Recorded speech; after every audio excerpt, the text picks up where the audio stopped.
Good evening, everyone. Welcome to the Katha session 4. So today we have Mr. Johan Bjerkem. He is from the Norwegian Embassy. He will be sharing some Norse mythology with us while drawing parallels with the Indian mythology as well. Katha basically started with the idea to share mythology from various cultures from around the world.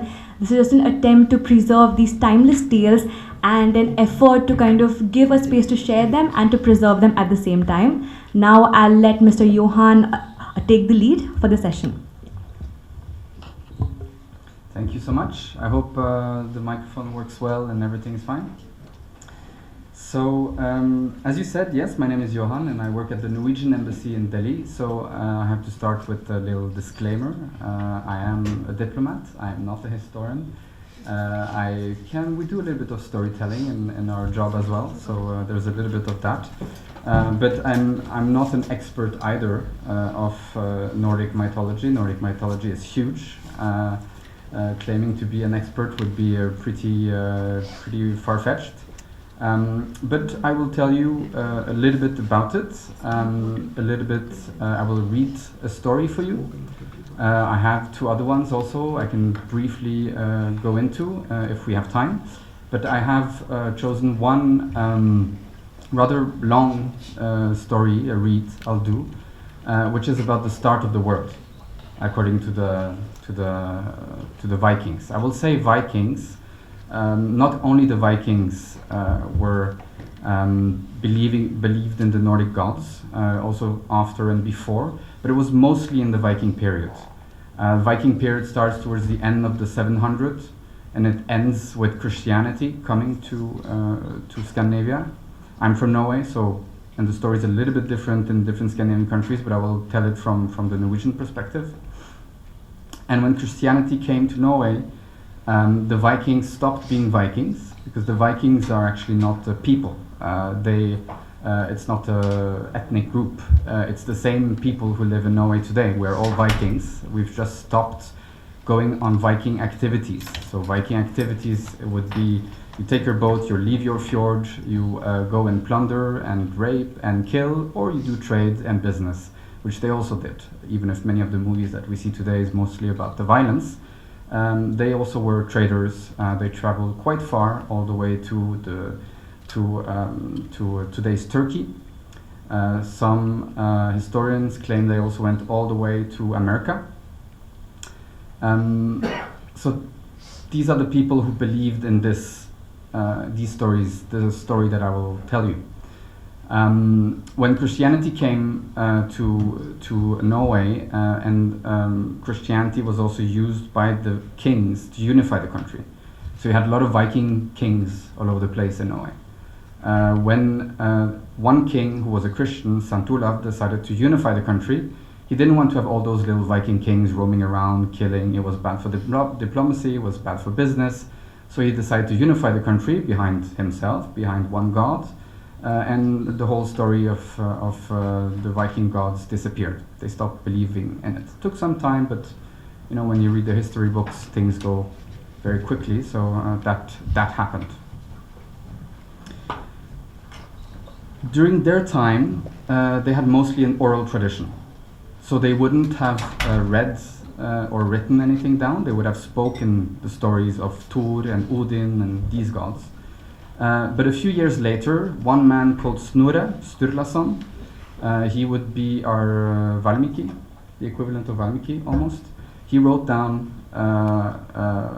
the stories that were then talked about in what is called Edda, the Edda prose, which is, I don't know if you want to compare it with Ramayana, Mahabharata, but it's an important book that tells the story of the beginning of the world, and the story of the Norse gods.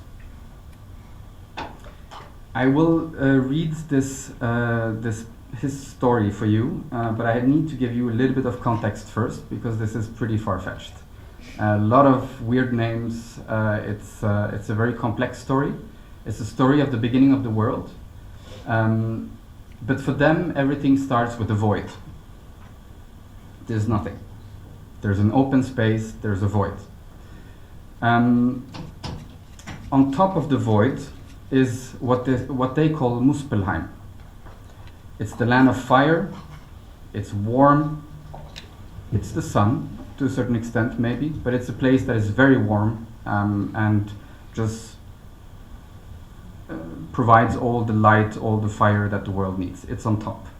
At the bottom you have Niflheim, which is the misty kingdom. It's the land of ice, it's the land of fjords, it's the land of rivers, so it's more water, but it's very cold. So you have these two worlds opposing each other, and in the middle you have the void. At some point something happens, and the void will be filled. And in this story there is a king, Gylfi,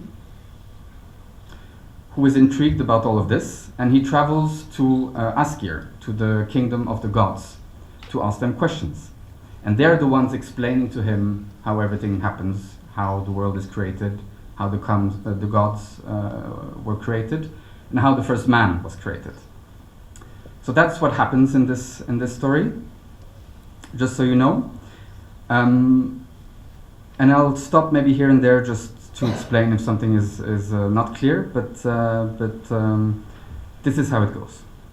This is, by the way, the first part of the Edda by Snorre, and it's obviously translated into English to make it a little bit more understandable.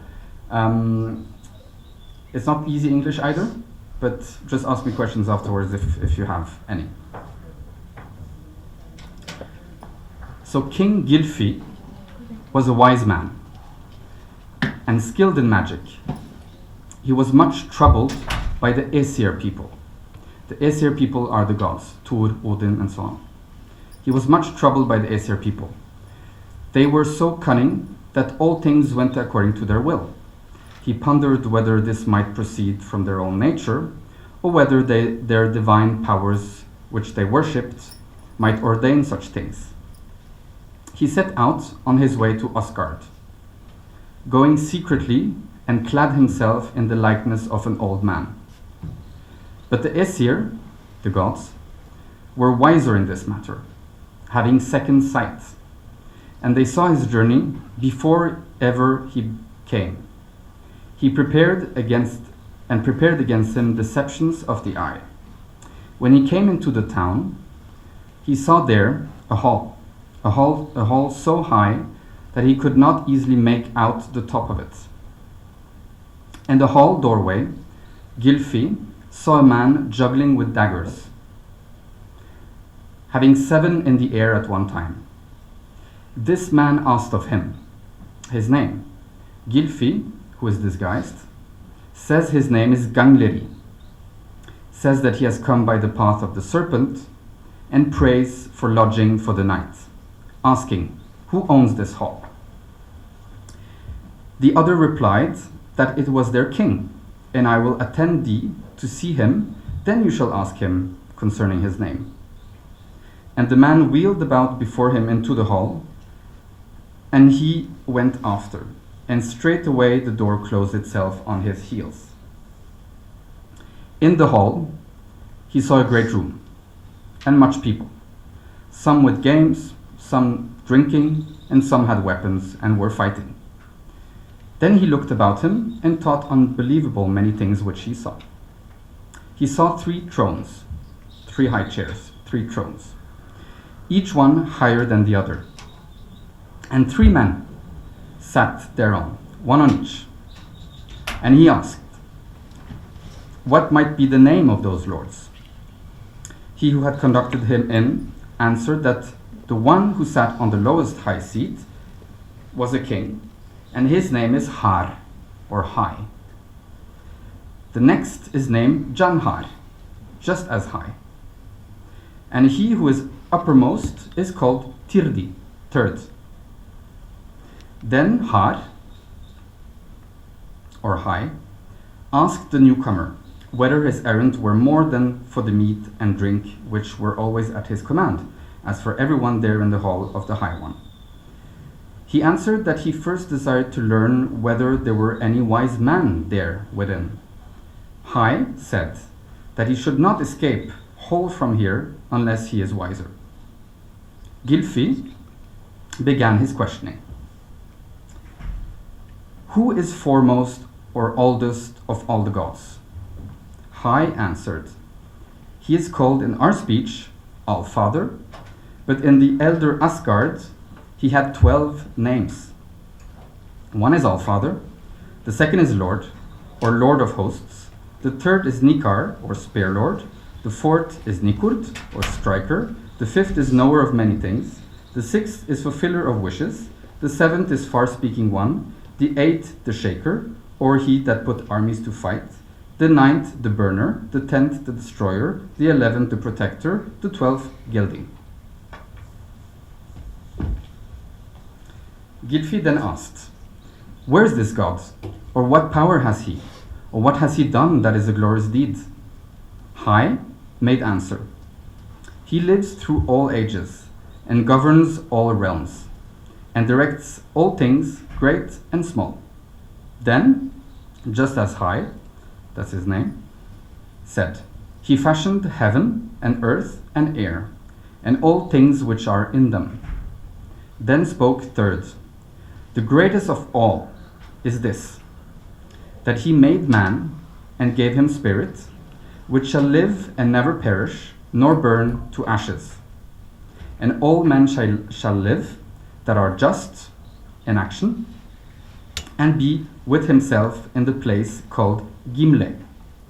Gimle is the place where the fighters who fight in Ragnarok end up. If you die in battle, you end up in Gimle. If you die because you're old or you die for sickness, you go to hell, according to the Vikings. So you want to die in battle, basically.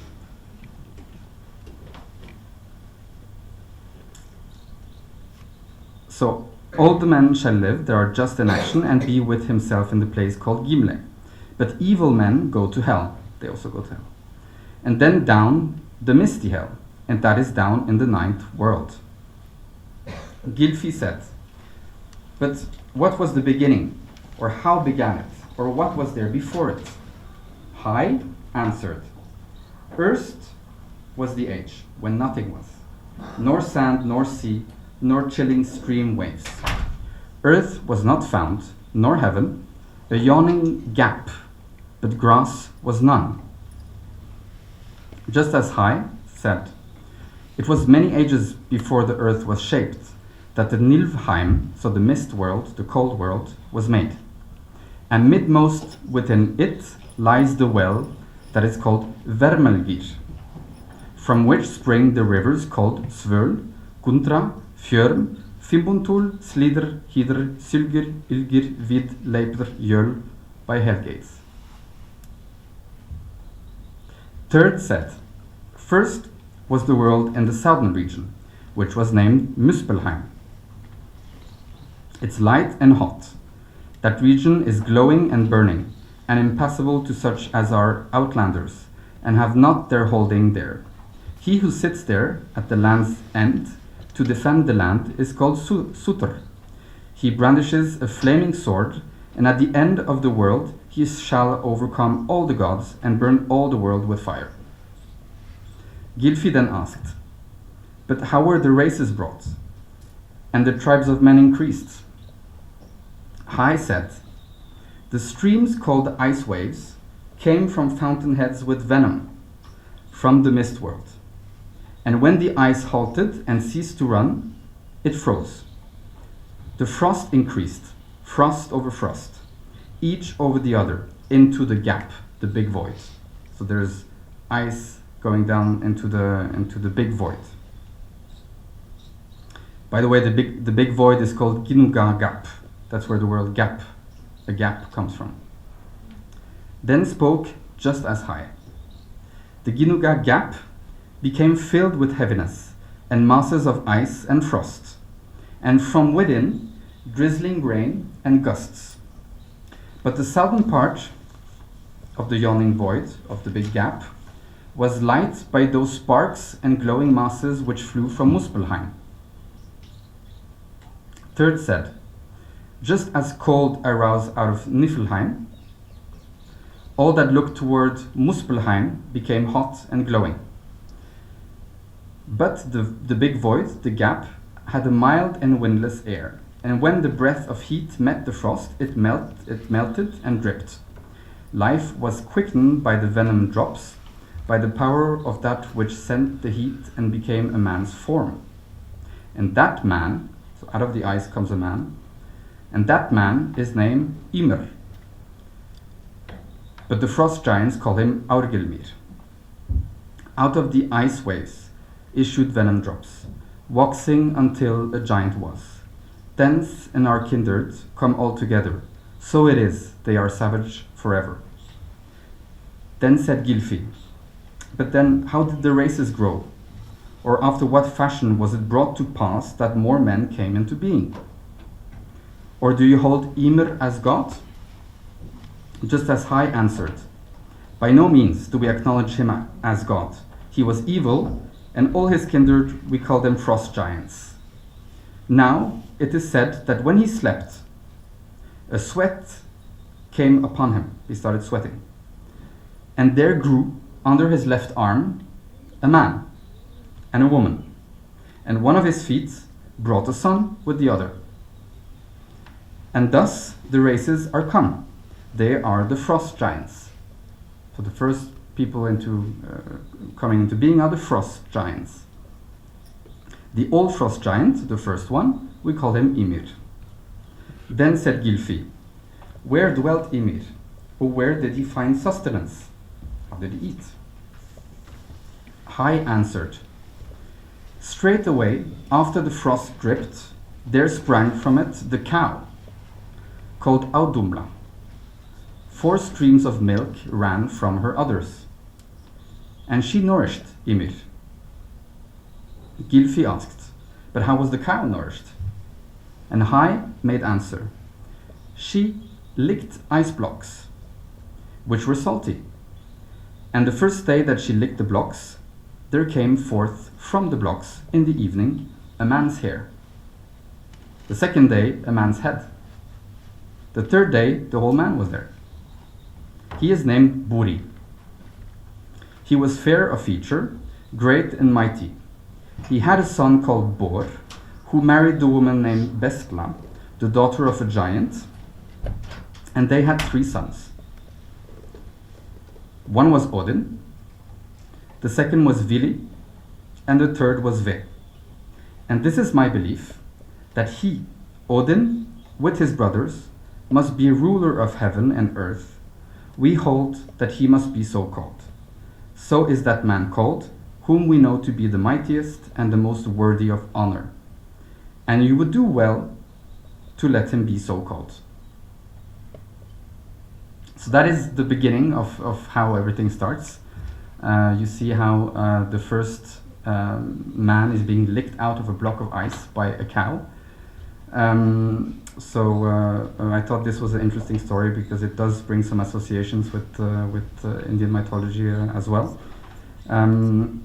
It goes on, and it's a very long text, and it ends up with Gylfi, this king who went to ask all these questions, waking up, or going back to his country, or waking up, depends on the version. Is all of this a dream, or has all of this happened? Where is this coming from? But he wakes up and he starts talking about the story, and how everything started, how everything began. And that's also why at the beginning this is a very oral tradition. It's mostly talked about, and then at some point someone comes and writes it down. The interesting thing after all of this, so you see this is the beginning of life, this is the beginning of Earth, because at some point in this void you will have Midgard, you will have Earth coming and filling this void. It's the beginning of the gods that the Norse men, the Vikings, believed in. Odin, Thor, the gods that were there before, the giants, were not the ones that they were following these gods. And what happens after Odin and his 2 brothers come in is that they actually kill Ymir. So they kill the frost giants. And by killing him, they end all the ancient rule of the race of the giants. And according to the story, they kill him so severely that all his blood gushes out, and all the other giants drown in the blood. And that's how they extinguished the race of the frost giants, except one who comes later in the story, but that's another story.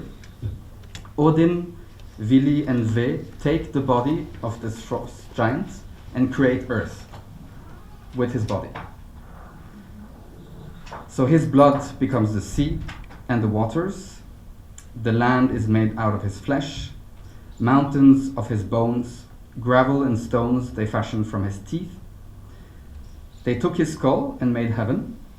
And the interesting thing is that for these, in this story, earth is a sphere, it's round. Odin, Vile, and Ve, then a bit later in the story, they see two trees, they shape a man and a woman out of these two trees. So these are the first couple, the first men, Ask and Embla. And Odin gives them soul and life. Vili gives them wit and intelligence, a sense of touch. And Ve gave countenance, appearance, facial expression, speech, hearing, and sight. So these are the kind of the beginning of the world that the Vikings would have believed in. As I said, the Vikings were around the year 700, the end of 700 to until most of the Scandinavian countries were Christianed. For Norway, that was around 1050. But the stories have also continued. We have a little bit of Snorre Sturlason, the man who actually wrote all of this down in school. But not very much. Very few people read it. It's also not an easy read, but it's still a part of our history. And there are only 7 manuscripts that have survived of the Edda today. So it's been, of course, published and so on, so you can find it easily. But the original manuscripts from the 1300s, we only have around 7. So this is the story I wanted to tell you. I have 2-3 more stories I can tell if you want, but maybe I'll do it afterwards. I think we have time for one more story. Sure. Yeah. It's very short. Yeah, sure. So the main gods that you might have heard about is Thor, Odin. Have you heard about any other ones? Loki, right? So these are the most famous ones. You have 2 families of gods in a way. You have in Asgard you have the Aesir gods, so that's Odin, Thor, and Loki. These are the most famous ones and the ones that usually were favored in Norway, especially Thor. He is the god of war. He's strong. He has a big hammer. They liked him in Norway. In Vanheim, you have a different kingdom where you have another type of gods living. We call them Njörd or Frey or Freya, not as well known, but this is a different family of gods. And they fight occasionally. You have a lot of stories of them fighting. But at the end, they also make peace.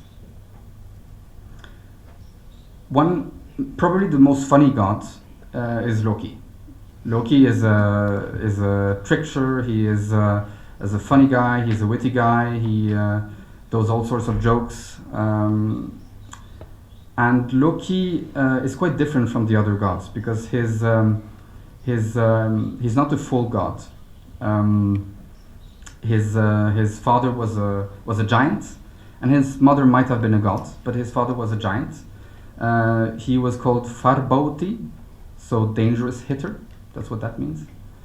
And his mother was possibly a goddess for the trees and the forest spirits. So he's always up to no good.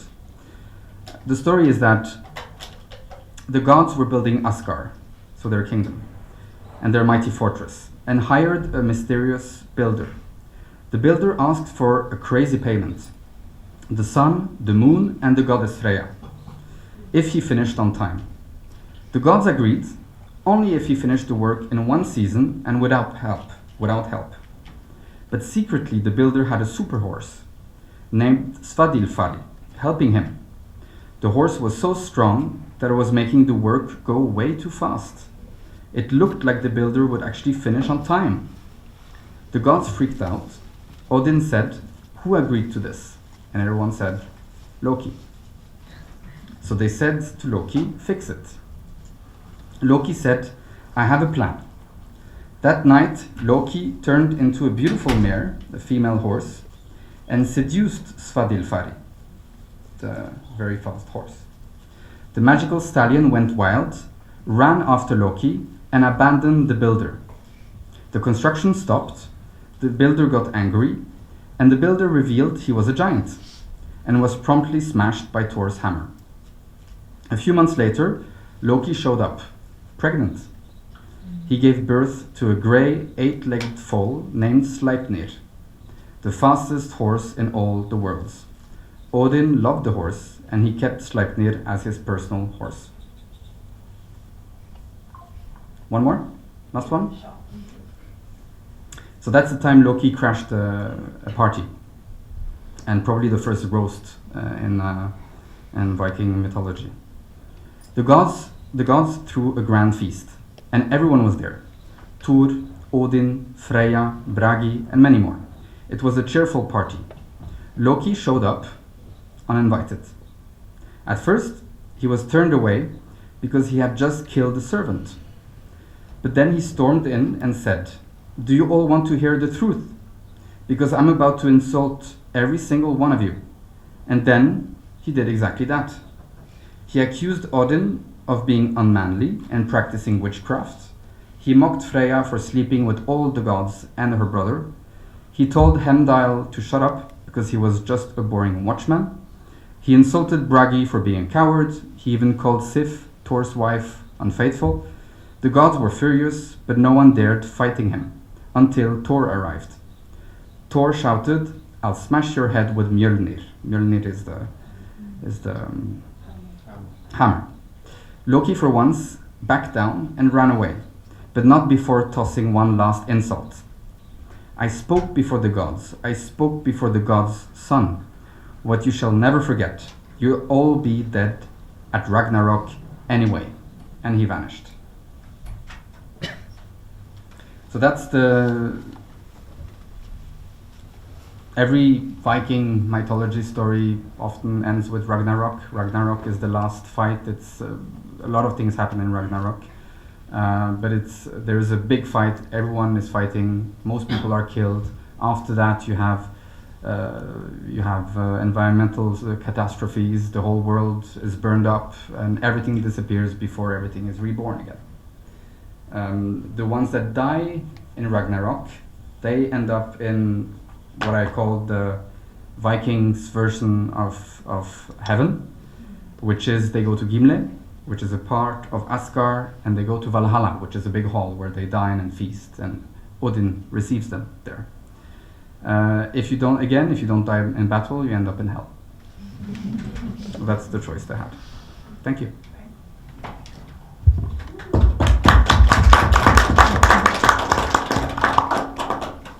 Thank you, Mr. Johan, for the wonderful stories. I'm sure everyone was fascinated by them. Now we open up to the audience. If you want to share any stories from your own cultures or any of the anecdotes that you want to share, anyone can start.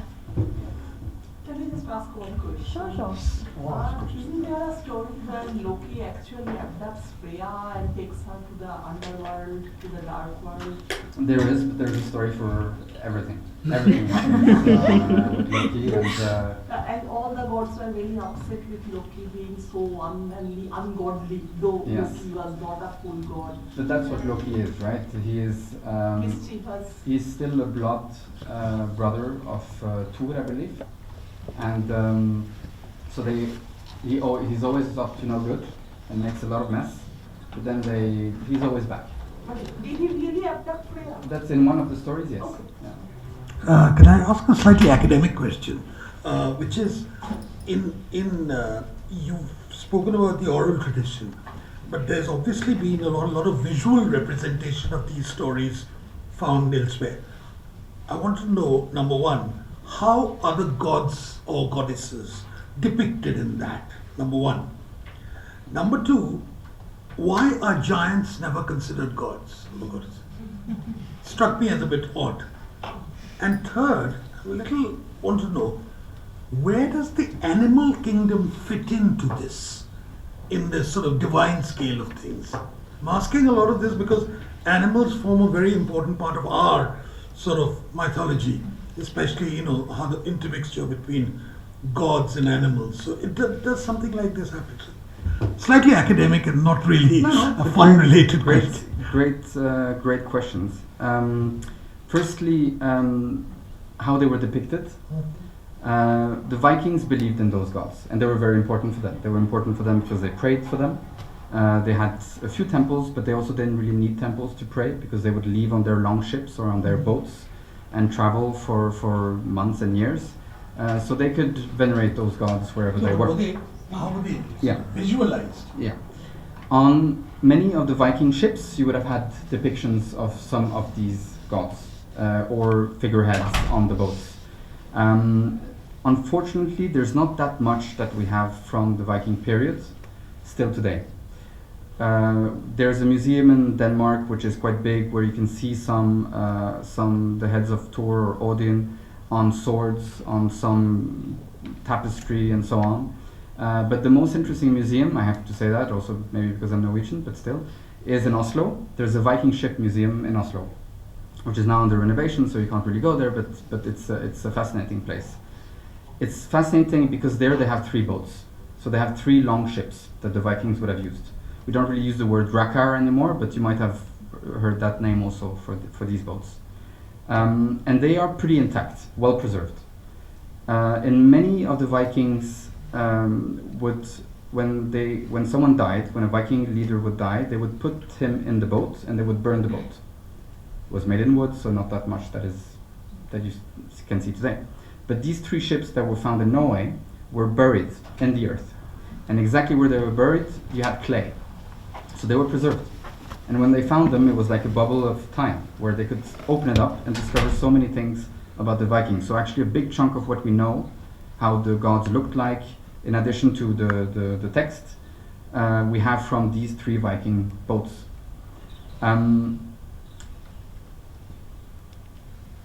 And we might think that they travel with these boats, wooden boats. How far could they actually go? When you open when they open one of the first grave, the Gugstad ship boat, they found 2 skeletons of 2 peacocks. Didn't have peacocks in Norway. We don't really have peacocks in Norway today either, but we definitely didn't have peacocks in Norway back then. They found in the other boat, the Oseberg boat, and these boats are from the year 800, 900. In the second boat, they found cannabis in one of the pockets of the woman buried there.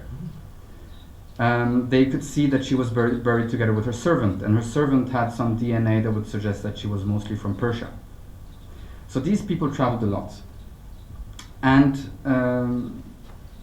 if you go to Hagia Sophia in Istanbul, on the second floor of Hagia Sophia, there's also a man who has carved his name in runes on Hagia Sophia. So they went all the way to Hagia Sophia.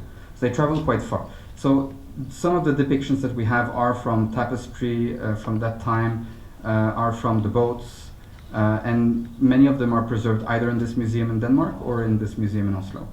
But that's mostly what we have from it. How they looked like, it depends which version you read, but typically Odin is a old man with a long beard, with crows around him. He is, I don't know if you want to compare him to Zeus, but he's the big guy. He is the father of Thor. Thor is a very strong, muscular god. He has his hammer, Mjolnir, and each of them have animals around them. So it's maybe not exactly the same as in Indian mythology. The animals are not necessarily considered as gods or reincarnations, but they do have an important role to play, and some of the gods can also transform themselves into animals, and they do.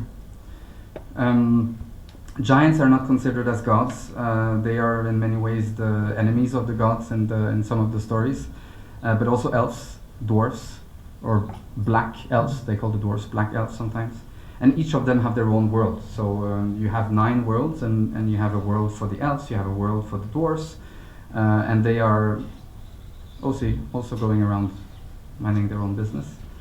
They all fight some from time to time, and there are different types of giants. But the first enemy of the Askir gods are the frost giants. Did I answer all the questions? Well, at least I got an idea. Great. What about the cliche of the horned helmet? Fake. Is it? That's not real. No, it's not real. So the part of why there are a lot of myths and stories is that the Viking period actually starts with an attack on a monastery or cloister in Ireland, Lindisfarne. So a lot of the pictures and the memories we have of the Vikings are from the other ones, the ones that were in Normandy then, or in France, Ireland, that saw these crazy people coming, that had totally different gods, believed in different value systems, were fighting and were violent, and that's how they described them in some of their texts. So we have more of the descriptions of them than actually their own writing. And then in some of the stories, that's probably where the idea of horns on helmets comes from. We haven't found real helmets either in Denmark or in Norway or some of the places that they have found those graves with proper horns on helmets that were used for fighting. It could have been some headgear with some horns for ritual purposes or religious purposes, but they wouldn't have used that for fighting. It's not very easy to fight with one arm. Oh, the Asterix comics you're used to seeing. First of all, thank you, Mr. Johan, for narrating these wonderful stories. While listening to the stories that you narrated, I got reminded of a book that I had read maybe 4 or 5 years ago. It's by the linguist and Indologist Alfred Hiltebittel. The book is titled The Ritual of Battle, the Role of Krishna in Mahabharata. In that book, I remember he narrates the similarities between the characters of Odin and Krishna. How, including the very famous incident in Mahabharata before the Mahabharata war, when Duryodhana and Arjuna go to Krishna to ask for help. Arjuna asked for Krishna to accompany him, and Duryodhana asked for his army. There is some equivalent of that in Nordic mythology, with Odin as the equivalent of Krishna. Not really, but it's difficult to compare because there are similarities, but then there are also differences. I mean, Odin is the father, so is he Brahma, or is he? He's maybe a little bit more calm than Thor, so maybe he could be Vishnu and Thor would be Shiva. I mean, you can't really. But the idea that certain themes, you have some of the same themes, is interesting, and we don't really know where the ideas came from. But in Roman mythology or Greek mythology, where every god has one purpose, or you have the god of wealth, or you have the god of war, and so on, you would have the same things in Nordic mythology. But it's not always clear cut.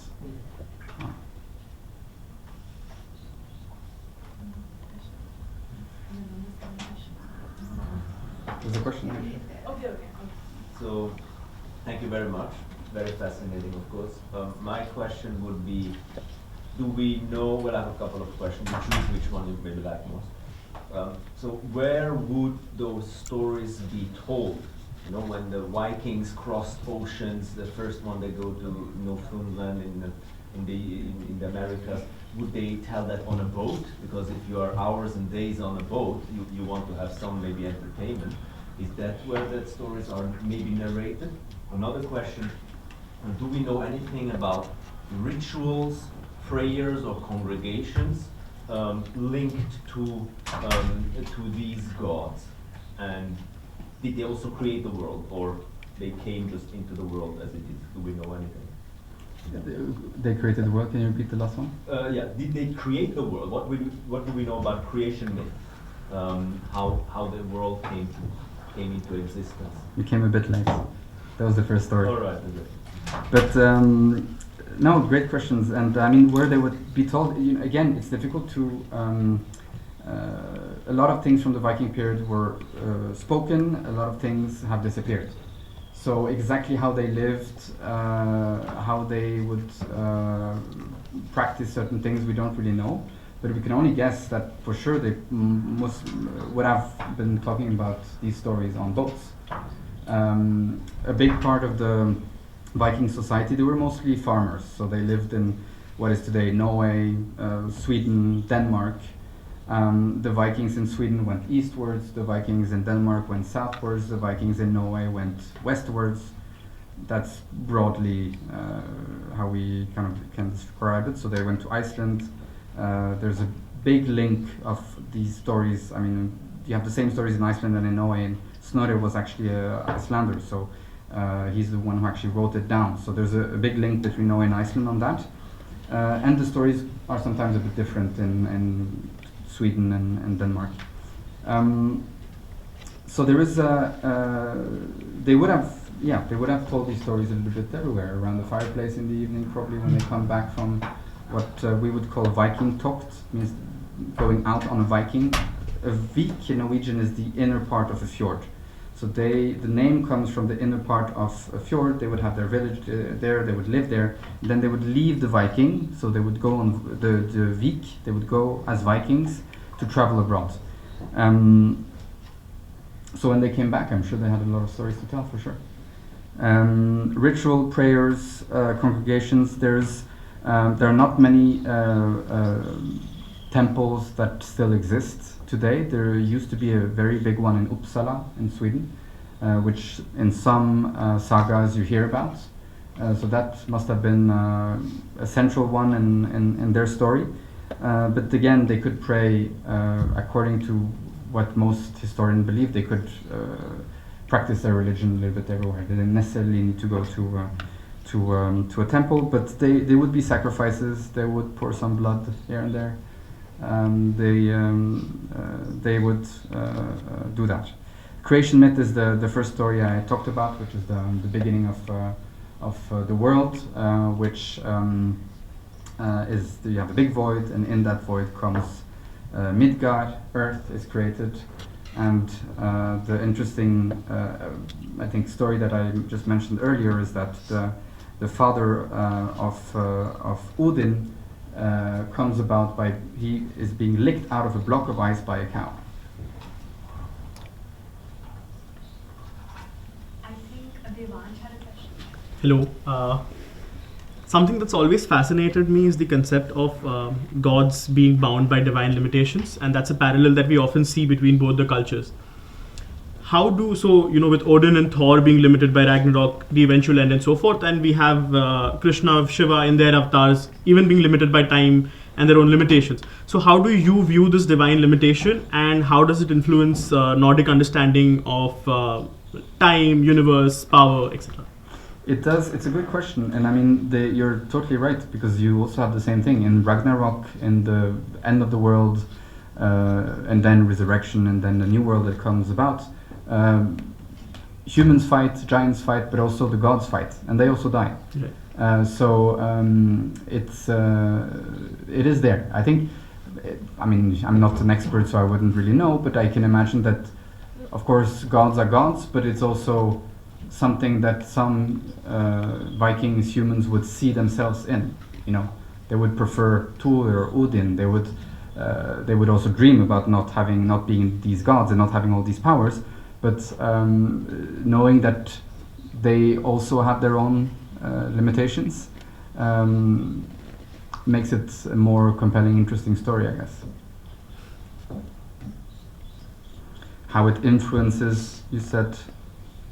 Yeah, the Nordic understanding of divine time and power. Yeah, it's not as complex as in Indian mythology, I would say, which is really something else.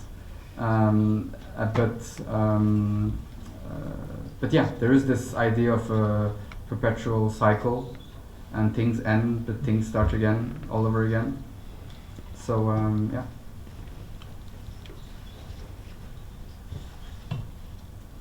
Another topic which you also find, which is interesting, is the idea of everything being connected. All these worlds are all very different. but everything is connected. And in the Viking mythology, the connection is Yggdrasil. It's the tree, the tree of life, or the tree that connects everything, and the tree that goes to Asgard, but goes all the way down to hell. It's a connection through all these worlds. How much of these influences of a pre-Christian world can you say still persists in the sort of imagination of all these countries which constitute the Viking world? Or is it completely obliterated and that's a past which is eclipsed? Not much. Not much. I would say it's maybe a bit similar to Italians today not thinking about the Roman gods, or the Greeks not always thinking about the Greek gods. They might even think more about it than we think of the Norse gods. So people would the most important influence are the names.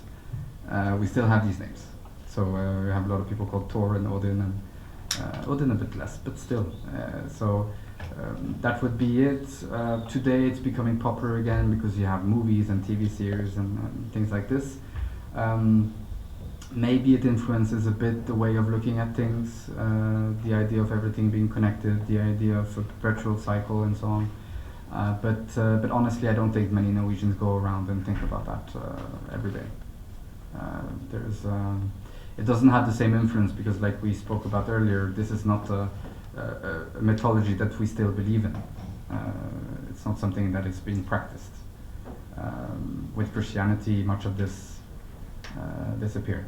So we would have a little bit of it at school, but not that much. I was sorry. No, it's okay, please go ahead. I was just curious about the days of the week, why so many of them are named after Tuesday, Wednesday, Thursday, Friday, unlike the months which are so Roman in their etymology and derivation. How come the days of the week are so much influenced by the Norse gods? Yeah, so Onsdag in Norwegian is Wednesday, that Odinsdag. Odin, yeah, It's the right. day of Odin. Torsdag is the day of Thor. Right. So yeah, in that sense, it has inspired our language. But I think very few people actually know Yeah. that this is where it comes from. It's curious anyway. Yeah. I am a bit curious about the role of female goddesses. I mean, goddesses who are goddesses on their own merit, not just as a male god's consort like Kar's wife or Odin's wives, not something like that, but someone who is a powerful goddess on her own merit. She has some powers. She can do something good to people or bad to people. Is there any? Mostly good. In Okay, but the are Nordic there mythology, any- mostly good. But they are. I mean, to be honest, there are more gods that are men. Like but they are. Loki talked such gibberish about Freya. How did gods react? Did they actually say something for to save the honor of a lady, or they just were just spilling water? How is it? How are females seen in their So in their mythology? Two things. Freya is an important goddess. So she is, of course, the most known female goddess. She's the goddess of love, beauty, gold, and wealth. Lakshmi in a certain way, maybe. I don't like doing comparisons, but if you have to, then but in most of the stories, it's the women goddesses are able to defend themselves. So it's not Thor often comes in as someone who solves the thing in many stories, but in many otherwise they are also able to defend themselves, and that's an important element of Viking society as well, which is that during the Viking period, when the men were traveling abroad, the women would stay home and they would take care of the household, but they will also be responsible for the household. And when the men came back, it's not necessarily the men who then took over. The women would still be in charge. There are different theories about this, so we shouldn't generalize, but apparently in some of the tombs they found keys that belonged to women, so women were the ones who actually had the keys to the house, and that would be the same when the men came back from their Viking trips. So they had an important role in in Viking society, from what we know.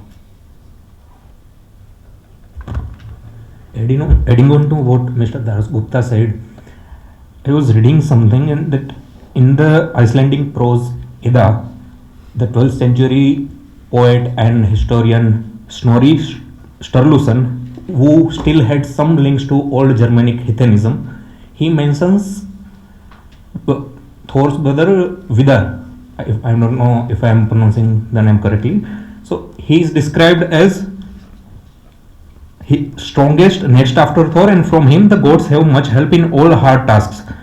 Interestingly, in our tradition, this is kind of mirrored in the figures of Indra and Vishnu, like how in Vedic times Indra was considered the strongest god, and as we move towards the Puranic age, Vishnu's sectarian worship becomes more prominent, and Indra's role is kind of subdued. So there are some, of course, because I think there are lots of similarities due to common proto prehistoric heritage. Yeah, no, absolutely, it's interesting. And the first text I read is from the Edda. It's the beginning of the Edda, and this is the text that Snorri Sturluson wrote. You pronounce his name differently in Iceland and in Norway, but that's the guy who wrote down much of what we actually have today. So these gods are included in the popular culture, like video games or online games or cartoons? Yeah, they are.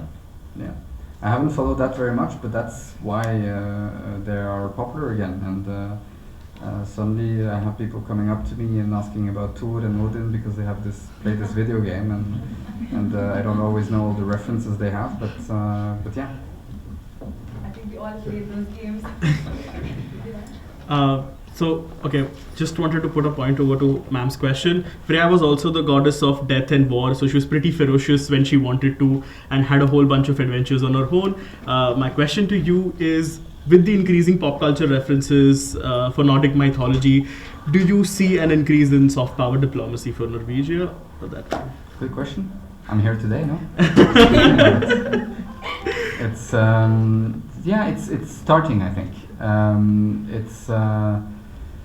It's also depends how you do it, right? Because it can also be a cliche, and it can also be too much. I remember we were organizing a business conclave. We were participating in a business conclave in Odisha, and we were supposed to have this Norway tent with Norwegian companies there, right? And the guys had produced this tent, and they were producing pictures for the tent with the Norwegian flag. And then they wanted to make it a little bit more Norwegian, so they put pictures of the Vikings with horns on the helmets. I thought maybe they would put fjords or something that works, but no, they put the Vikings with the helmets. So I was thinking, if someone wants to sign a business deal with a Norwegian company and they see those ferocious fighters in the back, I don't know if they would trust. So it's depends how you do it, but the interest for the country is always good. And it's mostly positive. I mean, they were ferocious and violent, but if it raises the interest for the country and people want to go there to see the Viking ship museum, or see some of the old wooden churches that we have that were built just after Christianity was introduced, so you do have some inspiration from the old stories. That's good. Is there some type of a Odin revivalism? Because sometimes we see people with the hammer that have the hammer. It's not the cross, but it's the sort of they wear a hammer here. So I wonder whether that's sort of for some a revivalism thing. And then the other question: are some of the gods also tied to natural forces? So I imagine you're on the ship. There is wind, there is waves. So can you, in a way, also placate those gods that they help you to basically storm weather the winds? Yeah, absolutely. Yeah, they are. So, for example, many of the Vikings or the sailors, Vikings, they would believe in Thor. Thor would be the important god for them, and they believe that he would help them with the wind, with the weather, to sail properly. By the way, just a parenthesis, but one of the boats that is in the Viking ship museum I mentioned in Oslo, they rebuilt a copy of it, and they were able to travel across the Atlantic with it, just sailing across the Atlantic. It's not a very academic proof, but it shows that with the techniques that they had back then, they would have been able to build boats to cross the Atlantic. And we do know that they have found some Viking settlements in Newfoundland in today's America. Obviously, then the Vikings came back, so it hasn't kind of made a mark on the story or on the history or on America, because they traveled back. That's usually what they did. But yeah, they would travel far and believe that the gods would help them. Your first question was the Odin revivalism. Yes. Yeah. So I think it's a marginal thing, and not that much today. But you did have some movements in the 60s, 70s, 80s. And the 30s. Yeah, I wasn't alive then. But where,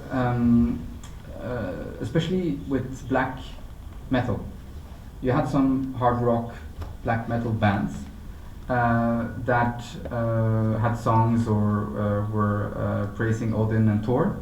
And that was actually a big problem in Norway at some point. There was one band with one guy who was very famous, and he went around Norway and was burning down the old wooden churches.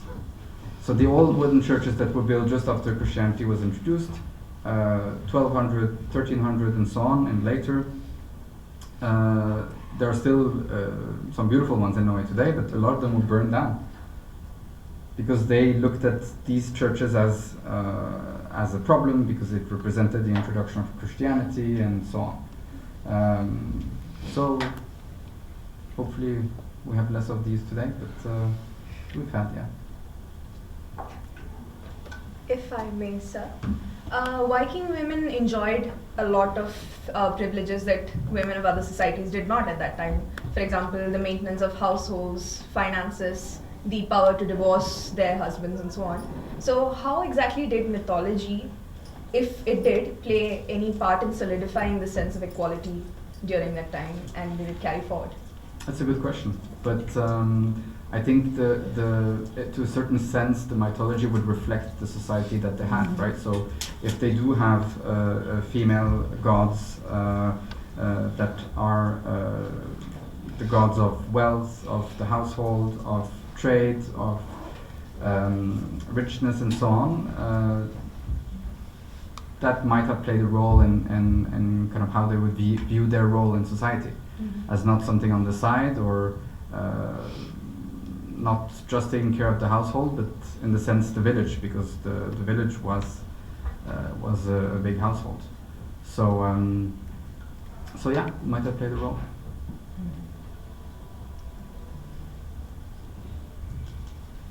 Any more questions? Okay, thank you, Mr. Johan, for the wonderful session, and for the audience for being so active. I would request Mr. Swapandas Gupta to present a small token of appreciation to Mr. Johan.